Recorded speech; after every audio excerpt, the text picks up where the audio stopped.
Welcome back everybody. Today we're going over the recent F-35 crash in the South China Sea. We'll break down the crash and what may have been the cause. First, we'll start with what we know for certain, and then move on to some educated speculation. The accident occurred on January 24th of this year on board the USS CARL VINSON. The aircraft was from VFA 147, nicknamed Argonauts. It is the sixth F-35 crash that resulted in the loss of the aircraft. We'll quickly touch on the other incidents, although sometimes there isn't much information as this is a secret military plane with secret military stuff. First crash occurred on the 28th of September 2018. This was a United States Marine Corps F-35 Bravo. All F-35s were grounded until they passed an inspection. The crash was attributed to a faulty fuel tube. The pilot did manage to eject safely. The second crash occurred on the 9th of April a year later.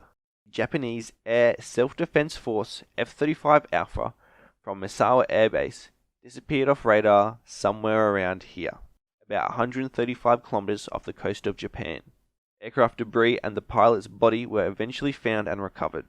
An accident report attributed the cause to the pilot's spatial disorientation. The third crash happened on the 19th of May 2020. A USAF F-35A from the 58th Fighter Squadron, nicknamed Gorillas, crashed while attempting to land. Reports attribute the accident to the more complex nature of the new aircraft, coupled with pilot fatigue and the failure of multiple systems, including the head-mounted display and flight control systems. The pilot did eject but was injured. The fourth accident happened on the 29th of September the same year. A USMC F-35B collided with a KC-130 tanker during air-to-air refueling. The KC-130 was able to crash land in a field while the pilot of the F-35 ejected. Unfortunately, the pilot was injured during the ejection. The fifth accident occurred on the 17th of November 2021, where a Royal Air Force F-35B crashed while taking off during routine flight operations. The accident occurred on board the HMS Queen Elizabeth, with the pilot ejecting. Some reports suggested the crash was caused by engine covers and blanks that had not been removed. Two more smaller incidents occurred when, in 2014, an F-35's engine caught fire while preparing for takeoff, and in 2022 when an F-35 made a belly landing after almost all its systems failed. In the leaked footage from this most recent accident, we can see that the weather was clear and the sea was calm. The ship doesn't seem to be pitching or rolling excessively, and the aircraft looks stable coming in on its final approach. Aircraft landing on an aircraft carrier have to maintain the correct glide slope when on approach. To assist pilots in landing, an optical landing system is used in conjunction with landing signal officers. The optical landing system is a series of lights mounted on a gimbal that indicates to the pilot if they are deviating from their glide slope. LSOs verbally communicate with the pilots and give callouts to assist with landing. These LSOs range from junior airmen getting qualified to senior pilots, with multiple LSOs on duty when conducting air operations. Nowadays, LSOs are generally all qualified carrier pilots, assisting those aircraft that they are qualified to fly themselves. The LSOs are stationed here at the stern of the ship. In this clip from Top Gun, you can see at least 2 LSOs on the radio, with another possibly 4 more observing or advising.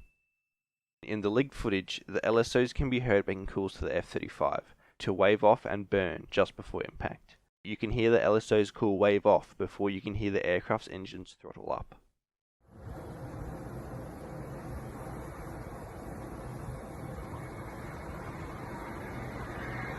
I think the average person can't tell the difference between bullets and the Westlaw.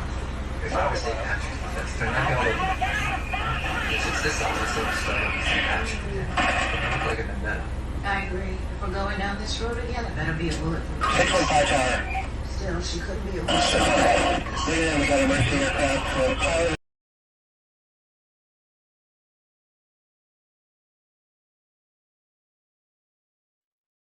Before I start speculating on the possible cause of the crash, I want to acknowledge the incredible difficulty of carrier landings. The sailors and airmen that conduct flight operations are outstanding. My thanks and gratitude goes to those conducting flight operations day in and day out. I'm not trying to assign blame or criticism to anyone, just trying to make an enjoyable, informative video about the subject. With that out the way, we can start looking into the possible cause of the accident. Damage to the aircraft could have caused or contributed to the crash. However, from the footage, we can see the aircraft appears undamaged before the ramp strike. There isn't any smoke, flames, or debris coming from the aircraft. The airframe, wings, control surfaces, and body look to be in good condition. Failure of the flight control systems and onboard computers could have also been the cause, or the possible failure of these systems degraded aircraft control to the point the aircraft was unable to make a safe landing. This wouldn't be the first time a system failure brought down an F-35. The F-35's modern flight control system is incredibly complex and able to follow a glide path calculated by the onboard computers. It's able to adjust throttle position, aircraft speed, pitch, roll, and angle of attack. It is unknown if the aircraft was being flown with or without the help of the onboard landing system, but it's still possible the system may have been set up incorrectly or even faulty itself. We haven't heard there was any safety stand-down or fleet-wide inspections. While a faulty system or aircraft component may have possibly been the cause, the lack of response that we see from other incidents may indicate that this may not be the case. Pilot fatigue may have also played a part. Any task undertaken for a long period of time, be it driving interstate to flight operations, will cause some fatigue. The difficult task of flying an aircraft, even in the best of conditions, can be exhausting after hours. With the inherent danger of landing, it's critical that pilots stay focused and alert. Landing aboard a moving runway that's offset from the direction of travel and that's just a fraction the size of any land-based runway is possibly one of the hardest tasks one could accomplish, even with the aircraft's advanced flight controls and pilot assist. Something straight out of sci-fi.